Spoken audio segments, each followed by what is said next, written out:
Hi, my name is Harini, and welcome to another episode of Wake Up America, Wake Up. The views and comments expressed by Raphael Fries may not be the status quo of the news media, politicians, and the current administration. However, he is a free thinker who investigates and researches the truth, presenting arguments as an alternative to the brainwashing information meant to suppress your freedoms for safety. Please like, comment, and subscribe. Now, here is your host of Wake Up America, Wake Up. Thank you.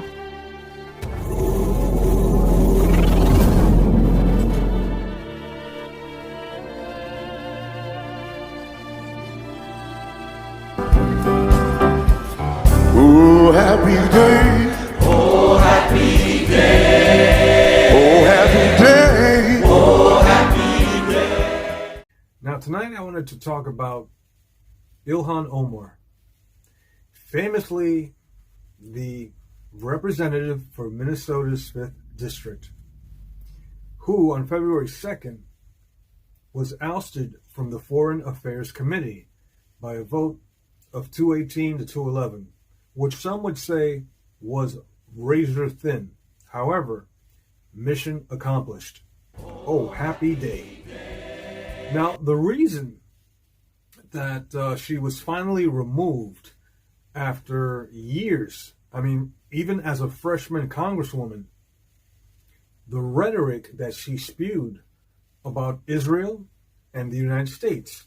Lawmakers on both sides criticized the Democratic Congresswoman for comparing the human rights records of the United States and Israel with terrorist groups like Hamas and the Taliban in a tweet. She's also accused the United States of being in bed with Israel for money. Her famous tweet was, Congresswoman Ilhan Omar sparking bipartisan backlash again for anti-Semitic comments, this time igniting a Twitter feud over the weekend with fellow Democrat from New York, Nita Lowey, after suggesting U.S. politicians were being forced to, quote, pledge allegiance to Israel. Apparently, that ruffled quite a few feathers on both the Republican, the Democratic side, but also the Jewish community and the state of Israel. For years, that rhetoric, that anti-Semitism, that bigotry that she was spewing caught up with her. Cindy Hoyer and many others now, Democrats in the House, they say that they condemn what she has said. Congresswoman Omar's use of anti-Semitic tropes and prejudicial accusations about Israel supporters is deeply offensive. We condemn these remarks and we call upon Congresswoman Omar to immediately apologize for these hurtful comments.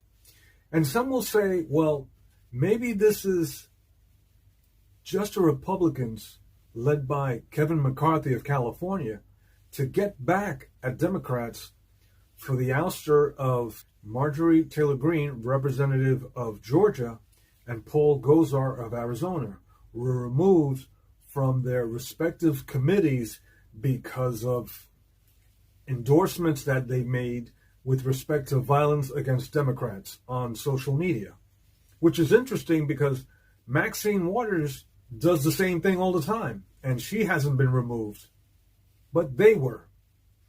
So the Democrats are saying, well, this is tit for tat.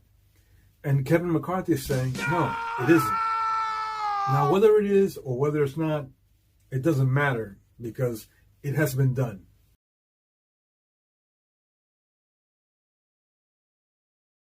Now, the Republican Party, or the House, led by Kevin McCarthy, also ousted Adam Schiff and Eric Swalwell.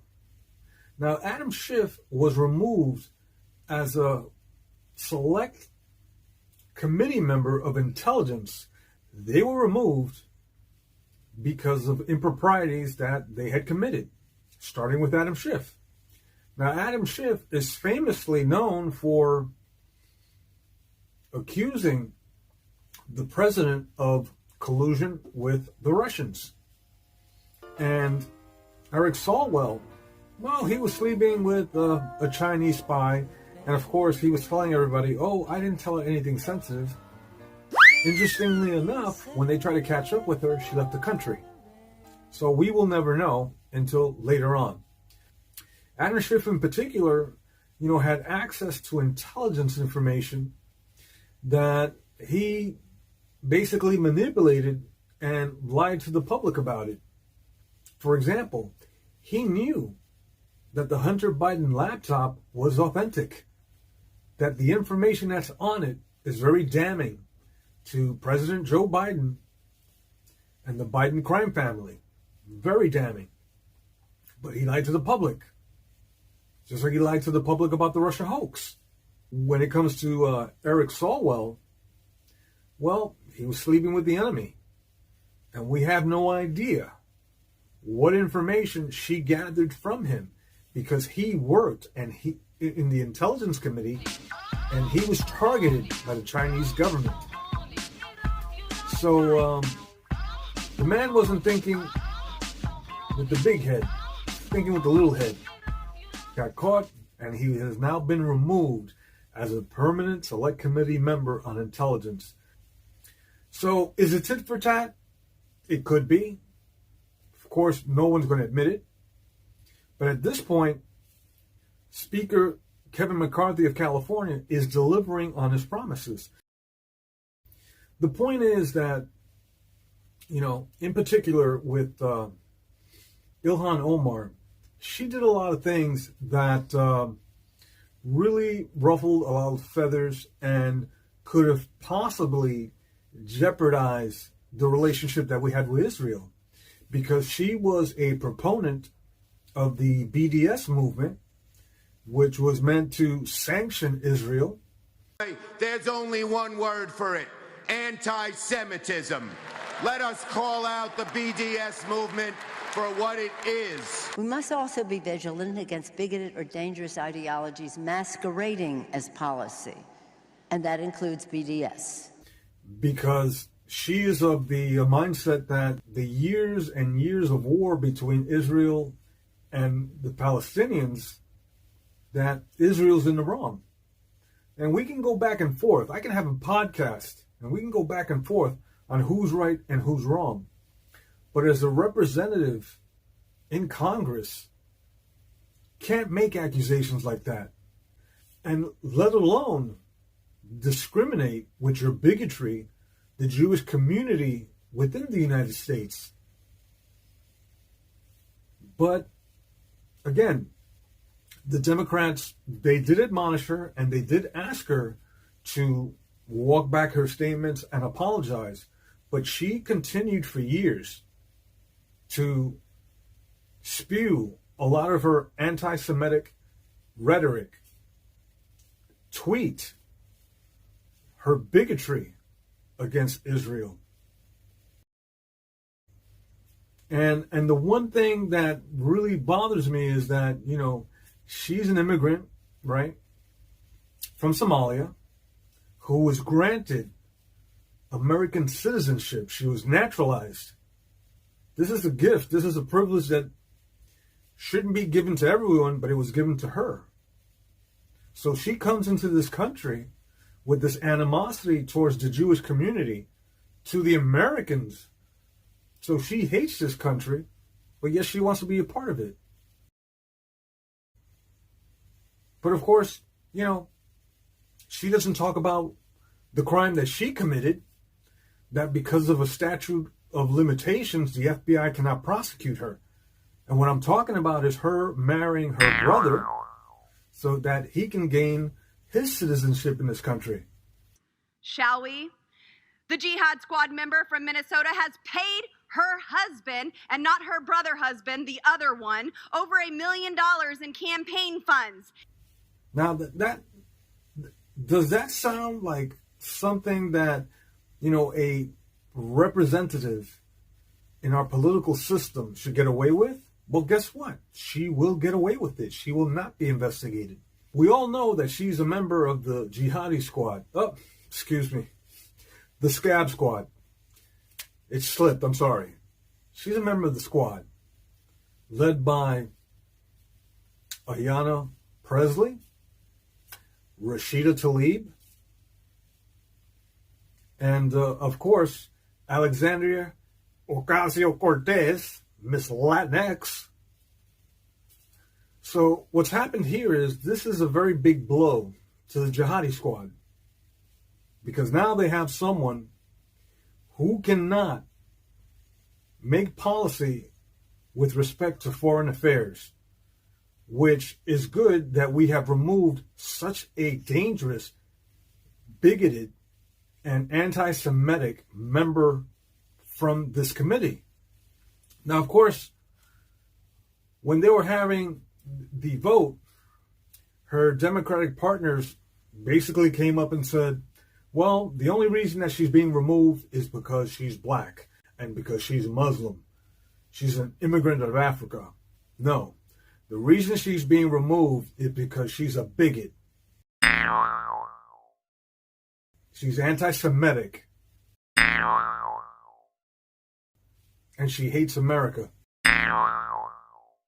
Alexandria Ocasio-Cortez, Miss Latinx. This is what she had to say with respect to the ouster of Ilhan Omar. I think one of the things that we should talk about here is also one of the disgusting legacies after 9/11 has been the targeting and racism against Muslim Americans throughout the United States of America. And this is an extension of that legacy. Consistency, there is nothing consistent with the Republican Party's continued attack except for the racism and incitement of violence against women of color in this body.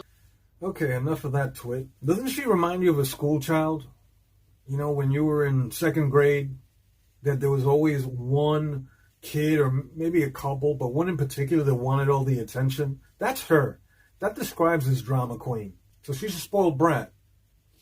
I mean, she should go back to dancing on the rooftops and being a barfly or a bartender, whatever it was that she was doing under the tables. I mean, as far as what she was doing at the bars. She should go back to doing that. I think she's perfect for that. The other thing that we're going to hear very quickly is the rant from Rashida Tlaib. Because, like I said, this is the end of the jihadi squad. Have a look at this. The gentlewoman's time has expired. That our country is failing you today.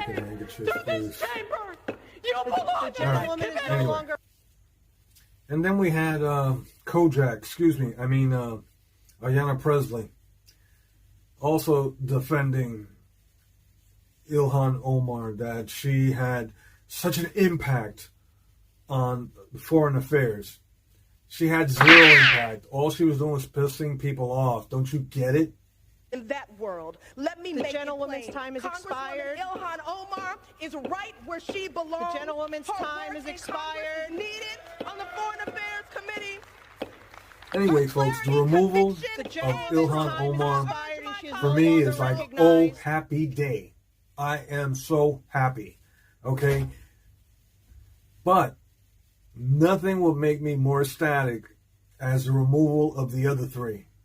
Now that the jihadi squad is one person shy of having some sort of authority, it's time to move on to Latinx, to Tlaib, and to Kojak, and have them removed from their committees. Have them removed from, their respective elected offices, period.